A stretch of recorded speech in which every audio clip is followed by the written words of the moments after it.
It's a dark day, my friends. Oh. Says you. Dark day. Well, it depends. You know, Paramount, of course, has just been acquired by Skydance, and they're looking at making some big moves. And some of the moves they're talking about, not all of them, but some of the ones they're talking about are really, really cool.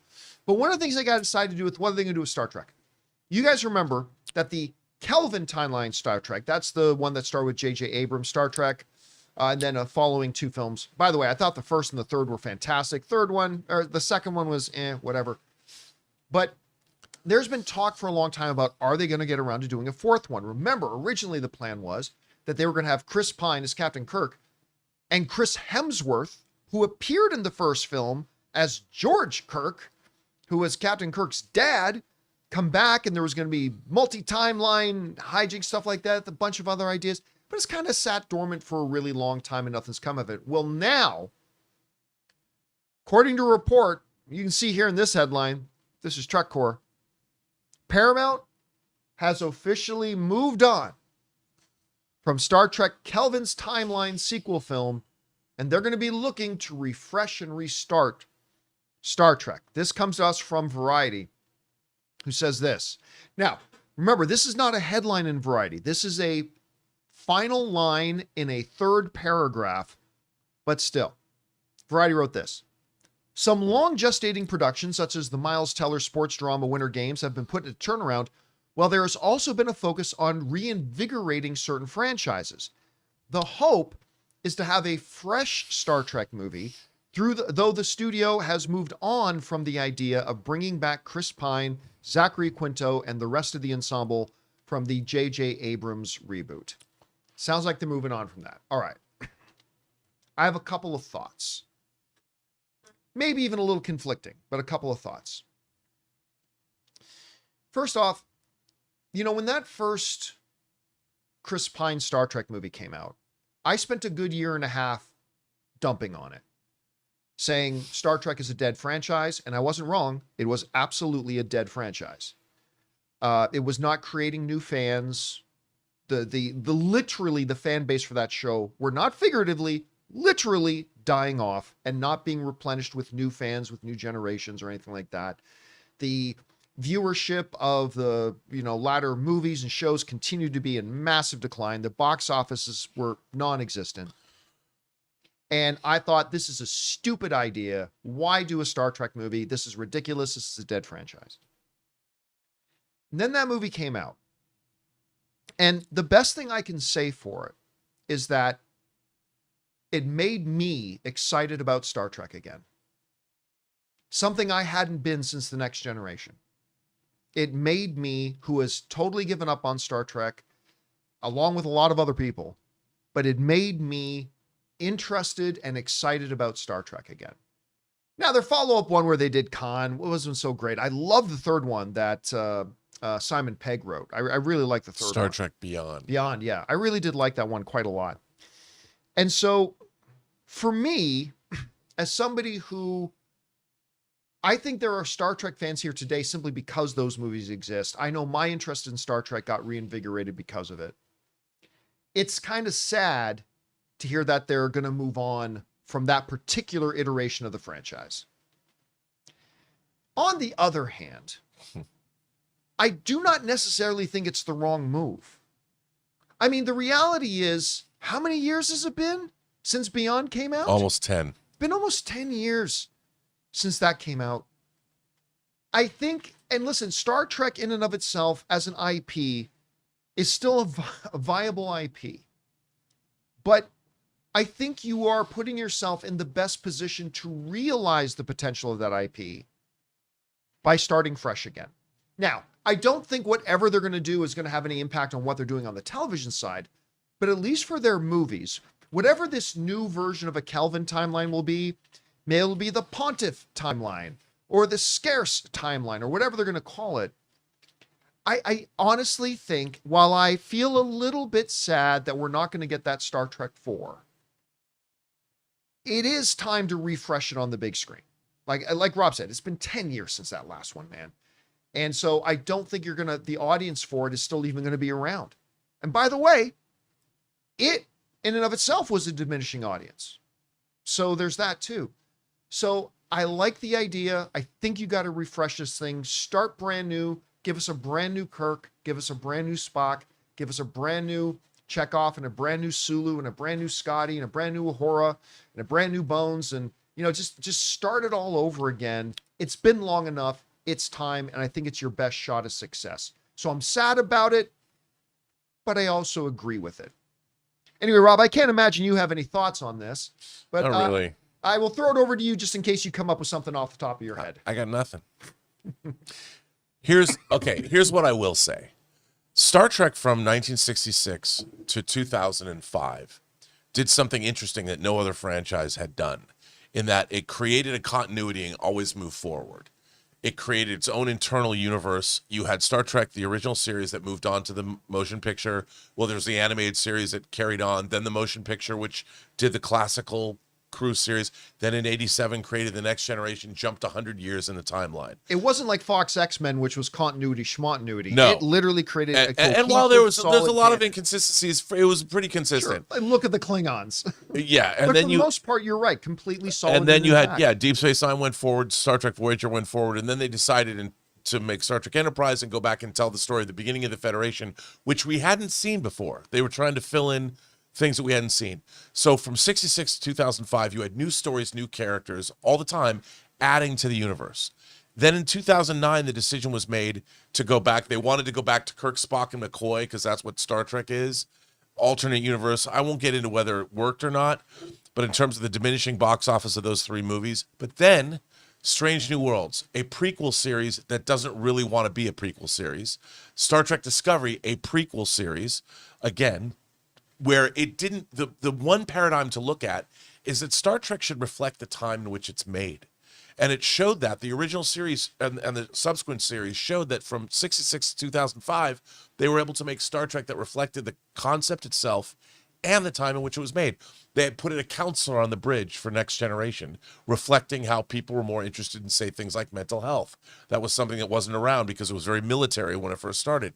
So Star Trek is a rich storytelling environment in which you can tell new stories and introduce new characters all the time because they did it for 30 plus years. So I would think that the opportunity to reinvent Star Trek, now you've got the core concepts, the core universe, you've got all the things people remember, but you have a really interesting opportunity. They talked about, they wanted to make a movie again about the birth of the Federation. Right. No. Tell a movie about, or make a movie or a series about characters that reflect where we are today as human beings. Could you not do that with like an Origins of the Federation thing? Well, I think you could, but they've dealt with that. And to go back and say, okay, you're gonna go backwards again. The thing about Star Trek is you've always moved forward to a certain extent, and it's an allegorical show that reflects on what's going on with humanity today. How does it appeal to what's going on? We've got generative AI that's going to become super intelligent AI.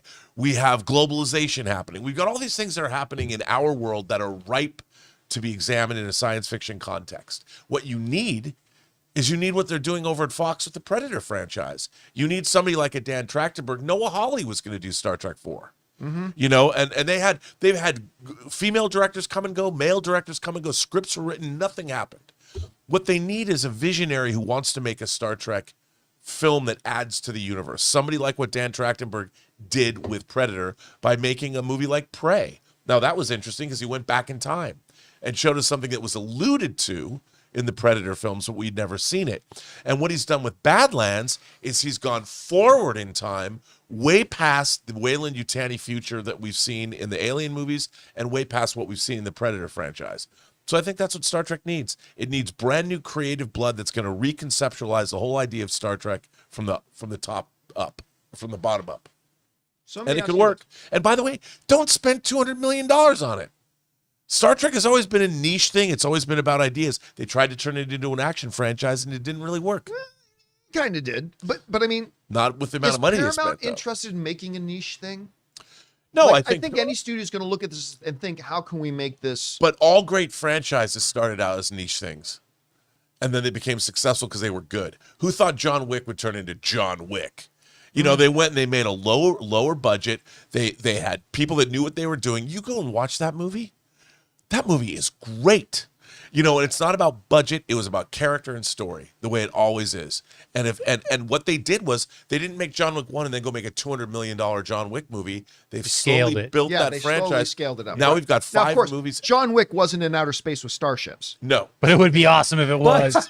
But I'll tell you, That would be a movie I'll go see tonight. the original series was limited. You know, they couldn't show a lot of spaceships. And I think that it would be interesting to try a different approach. That's all I'm saying. But let me put you on the spot here then. Okay, so Paramount decides they're going to restart, right? Yeah. Do you? The way I see, you've got 3 options here. Do you start again with the core identifiable, recognizable characters, but make it reflect today's society rather than the society of 1966?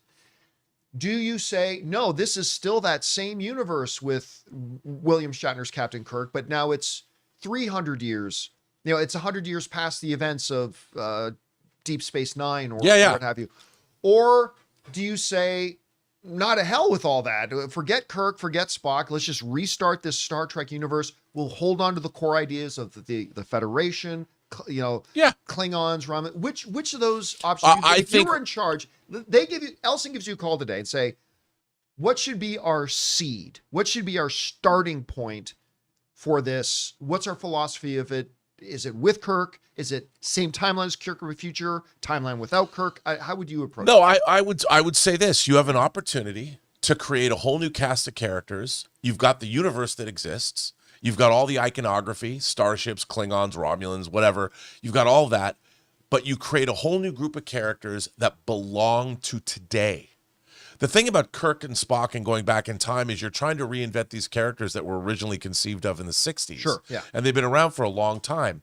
And now you're looking at and they keep doing it. They keep, like, how many Spocks have we seen now? You know, and you see these multiple, and they keep changing Spock's character to be more to fit along. Like, let's give him a learning disability, which is a kind of a bastardization of the character, just to make it more, well, why not create a new character that has a learning disability and go in there? But you were just advocating for make it reflect more of the issues of the I day. would, characters. but not characters that already have previously existed that you just come in and change. So you're saying this new cast of characters would exist in a universe where Kirk and Spock and all them did exist? Yes. Okay, so you're saying is still continuing the continuity. And you move forward. It's what we want with Star Wars. The same way, Wars. by the way, the Move same forward. way that House of the Dragon exists 100 years before Game of Thrones, and that we're going to see Night of the Seven Kingdoms that exists. I mean, it's that world of Westeros, and the same could be true, of the Lord of the Rings movies. But the Lord of the Rings movies, rather than embrace the timeline and go back to the first age, they have to tie it. Well, we have to make sure Gandalf's in it, and everybody twists themselves into a bunch trying to get this all to work. Whereas Star Trek has already given you a template for 30 years. Here's how to create a new crew. Okay, now let me put a question to you. With all of its failings, all 3 Star Wars sequels made over $1 billion. With all of its failings, The Rings of Power Season 2 had a massive spike in its viewership. If one were to argue that there is not an audience for a continuation of that Star Trek anymore, particularly if you don't have, like, people who are not Trekkies, Trekkers, whichever the phrase is for today, who they only recognize Kirk and Spock and whatever.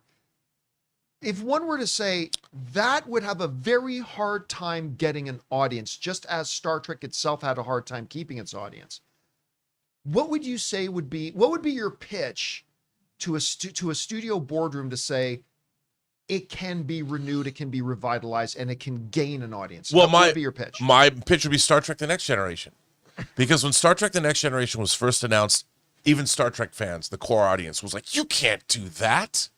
Even Patrick Stewart will tell you the story that his management people said, "Just you're going to get 13 episodes. It's never going to work. You can never revive an icon."